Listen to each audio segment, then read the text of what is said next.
बिस्मिल्लाहिर्रहमानिर्रहीम। तो आज बेसिक डेफिनेशंस को हमें आगे कंटिन्यू करना है। कल हमने मैटर, उसके बाद सब्सटेंस, एलिमेंट और एटम को डिफाइन किया था। तो आज हमने डिफाइन करना है कंपाउंड को।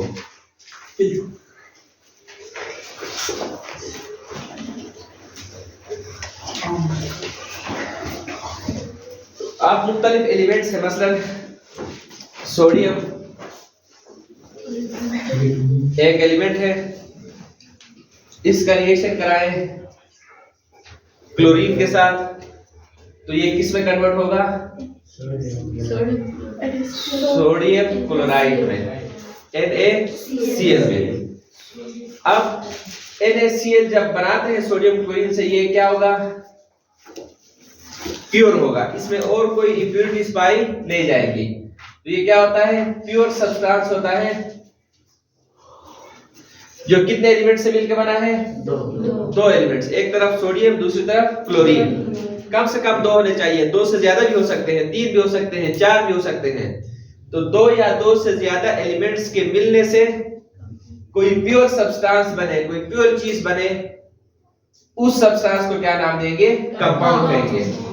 अब ये जो एलिमेंट्स है ये फिक्स प्रोपोर्शंस में मिलेंगे। मसलन जब भी सोडियम क्लोराइड बनेगा, सोडियम 1 और क्लोरीन 1:1 से मिलेंगे। तो एक सोडियम के लिए आपको कितना क्लोरीन चाहिए? एक क्लोरीन चाहिए। या इसको अगर आप बैलेंस करें तो उस हिसाब से भी आप इसको देख सकते हैं। मसलन यहाँ कितने क्लोरीन है? 2, तो यहाँ 1 क्लोरीन है, जिसको किस से मल्टीप्लाई करें? 2 से। अब यहाँ सोडियम कितने हो गए? 4, तो यहाँ आपके पास सोडियम 1 है, तो यहाँ क्या लगाएंगे? 4। तो इक्वेशन क्या हो जाएगी? बैलेंस हो जाएगी। तो दो सोडियम क्लोराइड के फार्मूला यूनिट बनाने के लिए आपको 1 मॉलिक्यूल किसका चाहिए होगा? क्लोरीन का। और 4 एटम किसके चाहिए होंगे? सोडियम के। तो ये आपस में मिलेंगे तो 2 मोल सोडियम क्लोराइड के बनेंगे। तो इस प्योर सब्सटेंस को क्या नाम देंगे?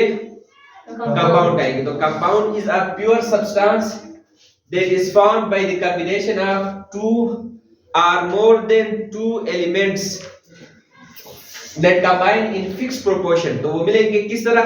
फिक्स्ड प्रोपोर्शंस में मिलेंगे। मसलन एक क्लोरीन के लिए कितना सोडियम मिलेगा इस मॉलिक्यूल में? 1। और ये आपस में जुड़ते हैं, क्या होते हैं? एक दूसरे के साथ अटैच होते हैं। तो उसको अटैच रखने के लिए क्या यूज होती है? नेचुरल फोर्स यूज होती है।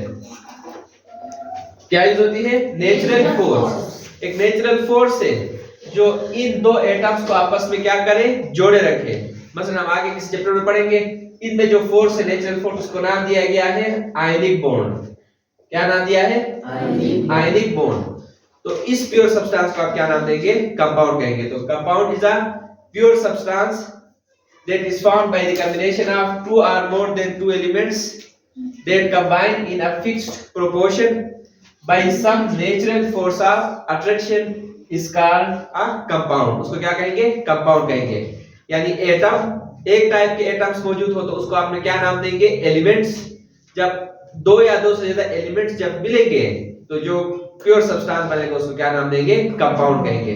तो एलिमेंट्स के मिलने से क्या बनते हैं? कंपाउंड बनते हैं। अब इसमें हमने मिसाल किसकी देखी? सोडियम क्लोराइड की। इसी तरह कोई और मिसाल आप देख सकते हैं। मसलन हाइड्रोजन गैस, इसको मिलाएं किसके साथ? ऑक्सीजन के साथ। तो इसके नतीजे में कौन सी चीज बनेगी? वाटर बनेगा, H2O। अब इसमें भी कितनी चीजें मिल रही है? 2। एक क्या है? हाइड्रोजन गैस, दूसरी तरफ क्या है? Oxygen gas. इनके मिलने से क्या बन रहा है? Water, H2O। तो अब इसको भी अगर आप देखें तो एक वाटर मॉलिक्यूल में 2:1, 2 एटम्स हाइड्रोजन का होंगे, एक एटम किसका होगा? ऑक्सीजन का। तो इसको भी आप क्या करेंगे? दो या दो से ज्यादा एटम्स के मिलने से कोई क्या बन जाती है? प्योर सब्सटेंस बन जाती है, जिसमें जो एटम्स होते हैं वो फिक्स प्रोपोर्शन में आपस में मिलते हैं और इनके दरमियान एक क्या होती है? नेचुरल फोर्स होती है। अब इसमें जो नेचुरल फोर्स, इस कंपाउंड में क्या था? Ionic bond. इसमें जो नेचुरल फोर्स है दैट इज कोवेलेंट बॉन्ड। कौन सी बॉन्डिंग है? Covalent bond. तो एक नेचुरली चीजों को आपस में रखने के लिए फोर्स यूज होती है। उस फोर्स को हम पढ़ेंगे, किसी को आयनिक नाम देते हैं, किसी को क्या नाम देते हैं? कोवेलेंट नाम देते हैं। तो कंपाउंड कहते हैं कि कोई भी प्योर सब्सटेंस जो दो या दो से ज्यादा एलिमेंट्स के मिलने से बनता है फिक्स प्रोपोर्शन में, और उसकी क्या होती है? नेचुरल फोर्स उसको आपस में क्या करती है? उन एटम्स को जोड़े रखती है, होल्ड रखती है, और उस सब्सटेंस को क्या नाम देंगे? कंपाउंड कहेंगे। तो compound is a pure substance that is found by the combination of two or more than two elements held together in fixed proportion by some natural force of attraction is called compound। उसको क्या नाम देंगे? Compound कहेंगे। अब जो compound बनता है इसकी प्रॉपर्टीज उन एलिमेंट से क्या होती है? डिफरेंट होती है। उन एलिमेंट से क्या होती है? डिफरेंट होती है। डिफरेंट कोई चीज बन जाती है। मसलन यहाँ अगर आप मिसाल दे रहे हैं तो सोडियम मेटल है, सॉलिड स्टेट में मौजूद होता है। क्लोरीन गैस है, पेन येलो इसका कलर और गैस है। अब जब इस नतीजे में इनके मिलने से जो सोडियम क्लोराइड बनता है ये क्या होता है? सॉलिड होता है और व्हाइट इसका क्या होता है? कलर होता है। तो आप नमक जो यूज करते हैं घरों में वो किस फॉर्म में होता है? सॉलिड फॉर्म में। उसका कलर क्या है? व्हाइट है। और जो जिन चीज से मिलके बनता है वो कौन से हैं? सोडियम और क्लोरीन। तो इनकी प्रॉपर्टीज अलग है सोडियम की। सोडियम सॉलिड है, सिल्वरी मेटल है, उसको आप छुरी से काट सकते हैं, एक सॉफ्ट मेटल है सॉलिड फॉर्म में। और क्लोरीन क्या है? गैस है। तो इन रिएक्टेंट्स की प्रॉपर्टीज क्या है? डिफरेंट है। तो इनके मिलने से सोडियम क्लोराइड बनता है, व्हाइट क्या बन जाता है? सॉलिड बन जाता है, क्रिस्टलाइन सॉलिड बन जाता है। तो अब जो कंपाउंड्स बनते हैं जिन एलिमेंट से, उन एलिमेंट से उस कंपाउंड की प्रॉपर्टीज क्या होती है? डिफरेंट होती है। क्या होती है? डिफरेंट होती है। और कोई भी प्योर सब्सटेंस बनती है तो इसकी कंपोजिशन थ्रू आउट क्या होती है? सेम होती है। क्या होती है? Same composition. तो जो कंपाउंड्स बनेंगे, मसलन वाटर बनेगा प्योर, तो उसमें सारे जो प्योर होगा तो उसकी कंपोजिशन थ्रू आउट क्या होगी? सेम होगी। तो कंपाउंड कहते हैं दो या दो से ज्यादा एलिमेंट्स के मिलने से कोई प्योर सब्सटेंस बने जिसमें एलिमेंट्स क्या होंगे? फिक्स प्रोपोर्शंस में आपस में मिलेंगे और नेचुरल फोर्स उनको आपस में क्या करेगी? जोड़े रखेगी। तो उस प्योर सब्सटेंस को क्या नाम देंगे? कंपाउंड कहेंगे। तो कंपाउंड के बाद जो नेक्स्ट चीज आपने पढ़नी है दैट इज मिक्सचर। दूसरी चीज क्या पढ़ेंगे? मिक्सचर पढ़ेंगे। अब मिक्सचर मतलब दो चीजें हम लेते हैं। एक हमने यहाँ क्या लिया? सोडियम क्लोराइड, नमक ले। और दूसरी जो प्योर चीज कंपाउंड के फॉर्म में हमने लिया वो क्या है? वाटर। मसलन आप एक कंटेनर में आप क्या रखें? वाटर रखें, प्योर वाटर, डिस्टिल वाटर, उसमें और कोई चीज मौजूद ना हो। तो जो वाटर होगा वो क्या होगा? प्योर होगा। इसी तरह सोडियम क्लोराइड भी आप क्या ले लें? प्योर ले लें। अब ये भी प्योर चीज सोडियम क्लोराइड, आपने बोतल से टीस्पून में उसको उठाया और आपने ग्लास में या बीकर में आपने क्या रखा? वाटर। तो ये भी प्योर और ये भी प्योर। अब एक टीस्पून में इस सोडियम क्लोराइड को आप क्या करें? इस पानी के में ऐड करें। तो अब जो पानी बनेगा वो क्या प्योर होगा? नहीं होगा। क्यों नहीं होगा? क्योंकि उसमें दो चीजें आ गई। एक क्या आया? वाटर, और दूसरा क्या आया? इसमें नमक आया, सोडियम क्लोराइड। अब ये जो दो चीजों के मिलने से, अब ये दो चीजों के मिलाने के बाद आपके पास जो चीज बनी वो क्या बनी? इम्प्योर। क्या बनी?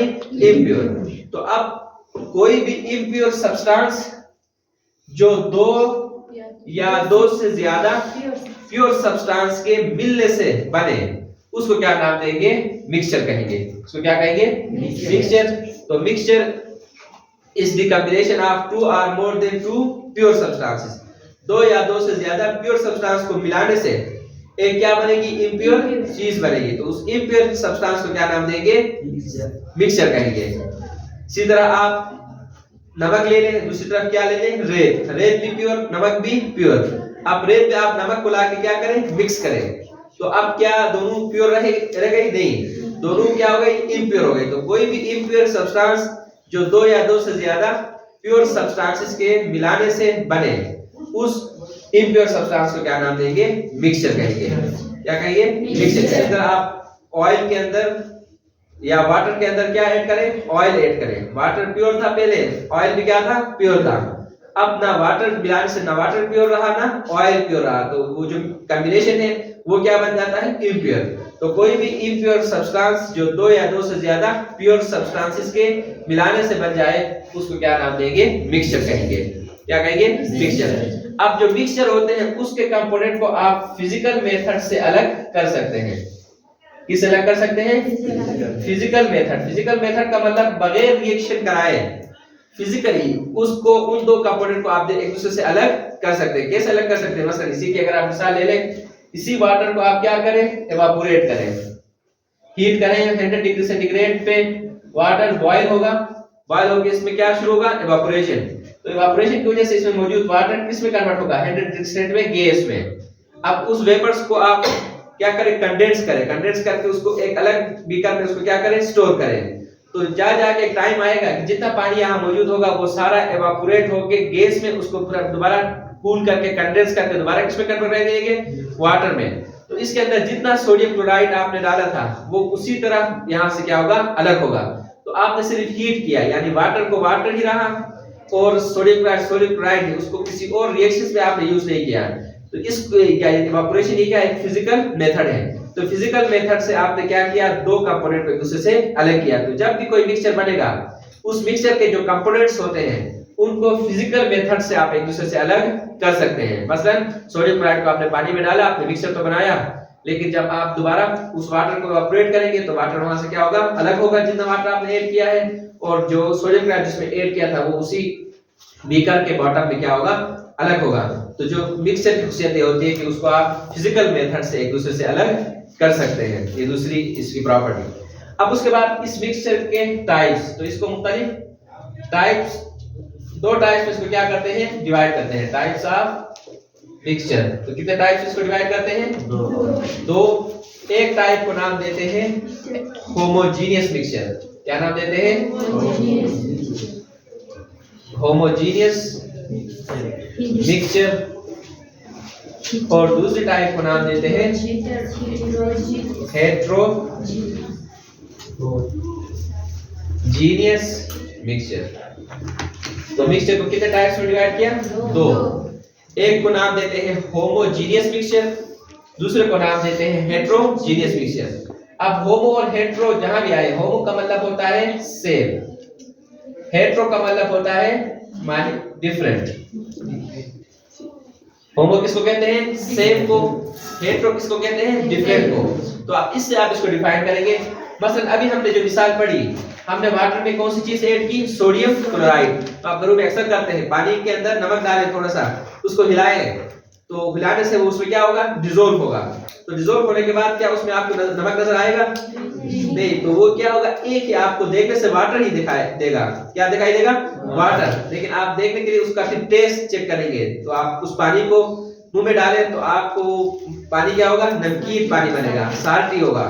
तो आप टेस्ट से पता कर, लेकिन विजिबली देखने से आपको वो क्या नजर आएगा, एक ही फेस नजर आएगा। क्या फेस नजर आएगा, एक ही फेस। तो दो चीजों को आपने मिलाया, मिलाने से मिक्सचर तो बना, लेकिन वो मिक्सचर देखने से विजिबली आपको एक ही फेस में नजर आता है, एक ही स्टेट में। तो वो स्टेट कौन सी है, लिक्विड स्टेट। वो स्टेट है लिक्विड स्टेट। तो अब दो या दो वो मिक्सचर यानी जो विजिबली एक ही फेस में नजर आए, एक ही फेस दे दे, एक से ज्यादा अलग अलग कंपोनेंट को आप डिफरेंशिएट न कर सके, तो उस मिक्सचर को क्या नाम देते हैं, होमोजेनियस मिक्सचर। तो homogeneous mixture is a mixture that contains two or more than two substances but they form visibly same component या visibly one component, यानी विजिबली एक ही फॉर्म में एग्जिस्ट करे, दो अलग फॉर्म में अलग एग्जिस्ट न करे। देख के आप दो अलग चीजों को डिफरेंशिएट न कर सके कि ये साल्ट है, ये वाटर है, बल्कि एक ही वाटर जो ज्यादा होता है सॉल्वेंट, उसी की फेस आपको नजर आएगी, तो आपको वाटर ही नजर आएगा। तो उस मिक्सचर को क्या नाम देते हैं, होमोजेनियस मिक्सचर। तो होमोजेनियस मिक्सचर वो मिक्सचर होता है जो विजिबली एक ही फेस में आपको क्या होता है, नजर आता है, ये एक ही फेस देता है, एक से ज्यादा फेसेस में अलग आप उसको डिफरेंशिएट नहीं कर सकते। उस मिक्सचर को क्या नाम देंगे, होमोजेनियस मिक्सचर कहेंगे। उसके बाद दूसरी टाइप क्या है, हेट्रोजीनियस मिक्सचर। आप हेट्रो कहते हैं किसको, डिफरेंट को। मसलन होमोजेनियस की मिसाल अभी हमने पढ़ा, sodium chloride dissolve in water, sugar dissolve in water. चीनी को भी आप पानी में डाल के हिलाएं तो वो भी आपको एक ही फेस में नजर आएगा, तो वो भी किसकी मिसाल है, होमोजेनियस मिक्सचर की। उसके बाद जो दूसरी टाइप है दैट इज हेट्रोजीनियस मिक्सचर। आप हेट्रोजीनियस मिक्सचर मसलन आप मिसाल दो चीजों को आप मिलाएं, एक आप क्या ले लें, सेंट, दूसरी तरफ आप क्या ले लें, शुगर या साल्ट। तो इन दोनों को आपस में मिलाएंगे तो एक क्या बनेगा, मिक्सचर बनेगा। तो आप इस मिक्सचर में आपको एक तरफ क्या है, सेंट है, और दूसरी तरफ क्या है, शुगर है। तो आपको एक चीज नजर आएगी या दो अलग चीजें नजर आएंगी, दो अलग चीजें। आप उसमें देख के बता सकते हैं कि ये पार्टिकल्स है किसके, शुगर के, और ये पार्टिकल है किसके, सेंट के। तो ऐसा मिक्सचर जिसको मिक्सचर तो है लेकिन विजिबली देखने से वो कितने कंपोनेंट की फॉर्म नजर आते हैं, 2 या 2 से ज्यादा, या जो कंपोनेंट्स है वो अलग आपको नजर आए तो उस मिक्सचर को क्या नाम देते हैं, heterogeneous mixture.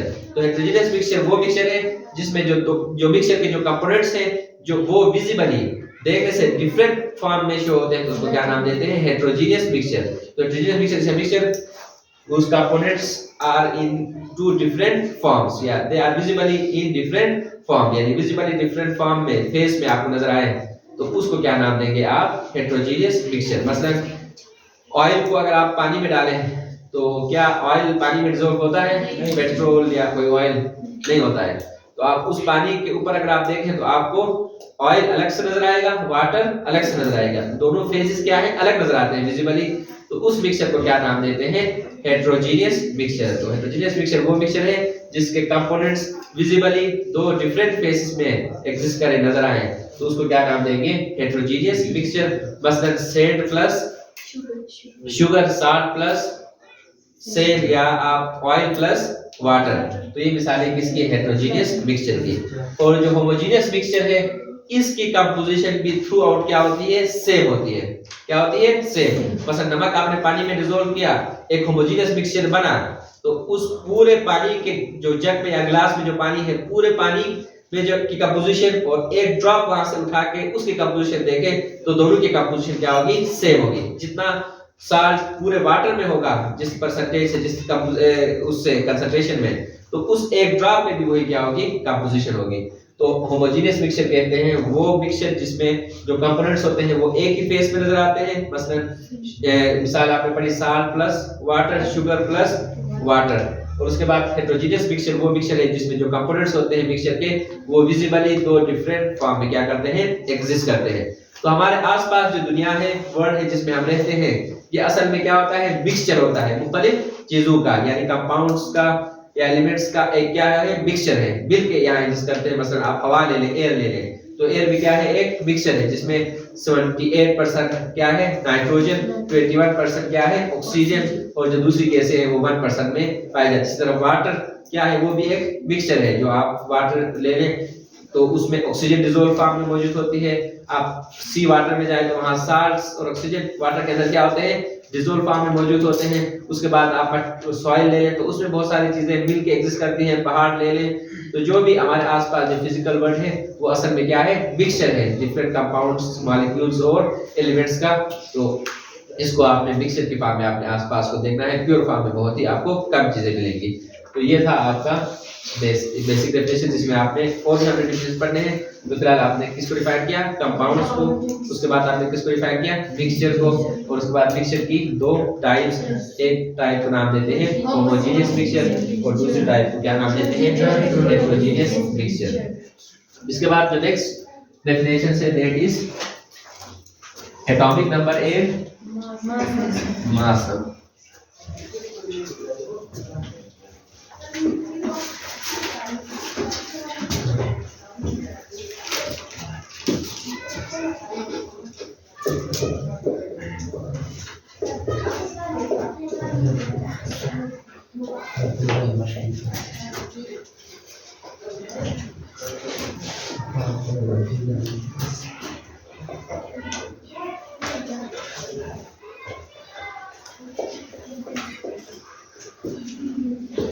Atomic number and mass number. Atomic number को किससे रिप्रेजेंट करते हैं, Z से, और मास नंबर को किससे रिप्रेजेंट करते हैं, A से। अब कुछ मिसालें देखते हैं।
अब इसमें देखें कुछ एलिमेंट्स का स्ट्रक्चर मैंने आपके सामने ड्रा किया है।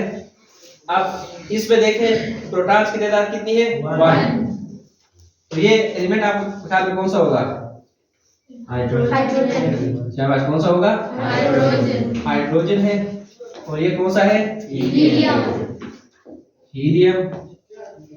ये कौन सा एलिमेंट होगा? कार्बन। कार्बन लिखा है। ये कौन सा एलिमेंट होगा? ऑक्सीजन। शाबाश, ऑक्सीजन। और ये कौन सा है?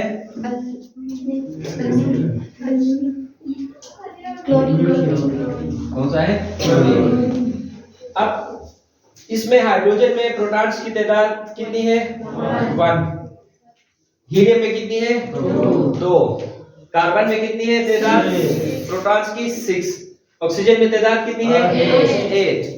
और क्लोरीन में तादाद कितनी है? 17। तो अब जो एटॉमिक नंबर है, it is the number of protons in the nucleus of an atom. तो ये दरमियान में एटम का क्या होता है? न्यूक्लियस होता है। तो प्रोटॉन्स हमेशा कहाँ मौजूद होते हैं? न्यूक्लियस में। तो एटम के न्यूक्लियस में प्रोटॉन्स की तादाद को क्या नाम देते हैं? एटॉमिक नंबर कहते हैं। क्या कहेंगे? Atomic number. तो atomic number is the number of protons in the nucleus of an atom. यानी किसी एटम के न्यूक्लियस में प्रोटॉन की तादाद को क्या नाम देते हैं? Atomic number. बिल्कुल सिंपल सा है। तो अब हाइड्रोजन में प्रोटॉन्स की तादाद कितनी है? 1। तो इसका एटॉमिक नंबर क्या होगा? एटॉमिक नंबर इसका क्या होगा? 1 होगा। तो इसका एटॉमिक नंबर हाइड्रोजन का क्या है? 1। अब हीलियम में प्रोटॉन्स की तादाद कितनी है? 2। तो इसका एटॉमिक नंबर क्या होगा? 2 होगा। इसी तरह कार्बन का एटॉमिक नंबर क्या होगा? 6 होगा। ऑक्सीजन का एटॉमिक नंबर कितना होगा? 8 होगा। और क्लोरीन का एटॉमिक नंबर कितना होगा? 17 होगा। कितना होगा? 17। तो किसी भी एटम में प्रोटॉन्स की तादाद को क्या नाम देते हैं? Atomic number. तो पीरियोडिक टेबल में जो एलिमेंट्स हैं उसको एटॉमिक नंबर के हिसाब से क्या किया गया है? तरतीब दी गई है इंक्रीजिंग एटॉमिक नंबर के हिसाब से। जिसका एटॉमिक नंबर कम होगा वो पहले, उसके बाद दूसरा, उसके बाद तीसरा। तो इस तरह हाइड्रोजन में 1 प्रोटॉन, एटॉमिक नंबर क्या होगा? 1। हीलियम में 2, लिथियम में 3, बेरिलियम में 4, बोरोन में 5, कार्बन में 6, नाइट्रोजन में 7, ऑक्सीजन में 8, उसके बाद फ्लोरीन में 9 और नियॉन में 10।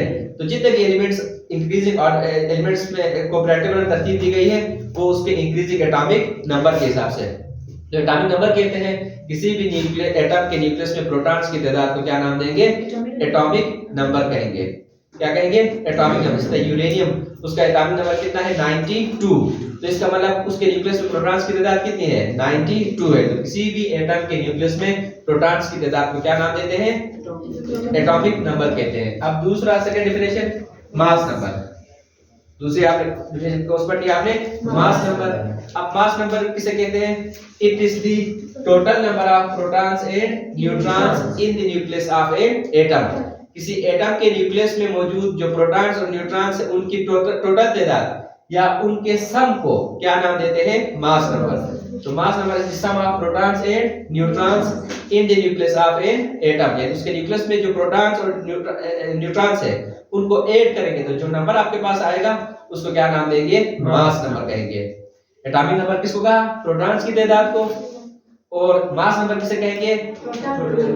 प्रोटॉन्स और न्यूट्रॉन्स की तादाद को किसी भी एटम के न्यूक्लियस में मौजूद होते हैं उनको ऐड करेंगे तो जो नंबर आपके पास आएगा उसको क्या कहेंगे? मास नंबर। तो हाइड्रोजन इसका पहला आइसोटोप आगे पढ़ेंगे। इसके 3 होते हैं। जो प्रोटियम आइसोटोप है उसमें प्रोटॉन्स की तादाद कितनी होती है? 1, न्यूट्रॉन्स कोई नहीं होते। तो अब इसका मास नंबर क्या होगा? मास नंबर इसका क्या होगा? 1 होगा। क्यों 1 होगा? क्योंकि प्रोटॉन और न्यूट्रॉन को जब ऐड करेंगे तो वो तादाद आपके पास कौन सी आ रही है, 1 आ रही है। इसी तरह इसका मास नंबर क्या होगा हीलियम का, क्या आएगा 4। क्यों 4 आया, 2 प्रोटॉन है और 2 न्यूट्रॉन है, 2 + 2 4। इसी तरह कार्बन का मास नंबर क्या होगा, 12 होगा। क्यों 12 होगा, 6 प्रोटॉन्स है और 6 न्यूट्रॉन्स है, तो न्यूट्रॉन्स और प्रोटॉन्स को जब ऐड करेंगे 6 और 6 कितना आया, 12। इसी तरह ऑक्सीजन का मास नंबर क्या आएगा, 16 आएगा। कैसे पता चला आपको 16 आएगा, प्रोटॉन्स की तादाद न्यूट्रॉन्स की तादाद 8 दोनों को ऐड करेंगे तो क्या आएगा, 16 आएगा। अब क्लोरीन का मास नंबर क्या होगा, 35। कैसे पता चला, 17 प्रोटॉन से और 18 न्यूट्रॉन से। इसलिए मैंने आपको मिसाल लिखी है कि ऐसा नहीं है कि जरूरी नहीं है कि सब में प्रोटॉन्स और न्यूट्रॉन्स की तादाद क्या हो, बराबर हो। देखिए इधर एक प्रोटॉन है, कोई न्यूट्रॉन नहीं है, इधर 17 प्रोटॉन्स है तो कितने न्यूट्रॉन्स है, 18। तो इन दोनों को ऐड करेंगे तो इसका मास नंबर कितना आएगा, 35। तो मास नंबर किसे कहते हैं, sum of protons and neutrons. Atom में मौजूद न्यूट्रॉन्स और प्रोटॉन्स के सम को या उनकी टोटल तादाद को क्या नाम देते हैं, मास नंबर कहते हैं। इसको किससे रिप्रेजेंट करते हैं, ए से। किसको रिप्रेजेंट करेंगे, ए से। एक और बात इसमें याद रखें, किसी भी एटम में प्रोटॉन की जो तादाद होती है वो हमेशा बराबर होती है किसके, इलेक्ट्रॉन्स के तादाद के। प्रोटॉन की तादाद किसकी तादाद के बराबर होती है, इलेक्ट्रॉन्स के। तो इसीलिए इलेक्ट्रॉन, किसी भी न्यूट्रल एटम में इलेक्ट्रॉन की तादाद को भी आप एटॉमिक नंबर कह सकते हैं। क्यों, क्योंकि प्रोटॉन्स की तादाद हमेशा बराबर होगी किसके तादाद के, इलेक्ट्रॉन्स के। इसीलिए एटम इलेक्ट्रिकली क्या होता है, न्यूट्रल होता है। प्रोटॉन पे पॉजिटिव चार्ज, इलेक्ट्रॉन पे नेगेटिव चार्ज, बराबर चार्ज होते हैं। अगर दोनों बराबर हो तो प्लस माइनस एक दूसरे को क्या करेंगे, कैंसिल करेंगे, और एटम क्या होगा, न्यूट्रल होगा। तो अब इसमें एक प्रोटॉन है तो इलेक्ट्रॉन की कितना, 1। 2 प्रोटॉन है तो कितने इलेक्ट्रॉन, 2। 6 प्रोटॉन्स है तो 6 इलेक्ट्रॉन्स, 8 प्रोटॉन्स है तो 8 इलेक्ट्रॉन्स। इसमें 17 अगर प्रोटॉन्स है तो इलेक्ट्रॉन्स की तादाद भी कितनी होगी, 17 होगी। तो आज आपने बेसिक डेफिनेशन में आपने क्या पढ़ा, सबसे पहले कंपाउंड यानी कोई भी प्योर सब्सटेंस जो 2 या 2 से ज्यादा एलिमेंट्स के फिक्स प्रोपोर्शंस में मिलने और नेचुरल फोर्स ऑफ अट्रैक्शन उनको आपस में होल्ड रखते हैं, उन एटम्स को, तो उस प्योर सब्सटेंस को क्या नाम देंगे, कंपाउंड कहेंगे। मिक्सचर, कोई भी इम्प्योर सब्सटेंस जो 2 या 2 से ज्यादा प्योर सब्सटेंसेस के मिलने से बने उसको क्या नाम देंगे, मिक्सचर कहेंगे। 2 टाइप है, एक होमोजेनियस मिक्सचर, दूसरी हेटेरोजेनियस। अगर कोई मिक्सचर जो एक ही फेस में आपको नजर आए तो उसको क्या नाम देंगे, होमोजेनियस मिक्सचर। 2 अलग फेस में नजर आए तो क्या नाम देंगे, हेटेरोजेनियस मिक्सचर। उसके बाद एटॉमिक नंबर, किसी भी एटम में प्रोटॉन्स की तादाद को क्या नाम देते हैं, एटॉमिक नंबर। किसी भी एटम में प्रोटॉन्स और न्यूट्रॉन्स की तादाद के सम को क्या नाम देते हैं, मास नंबर। तो ये अहम डेफिनेशंस थी, इनको आपने पढ़ना है। आज तक के लिए इतना ही।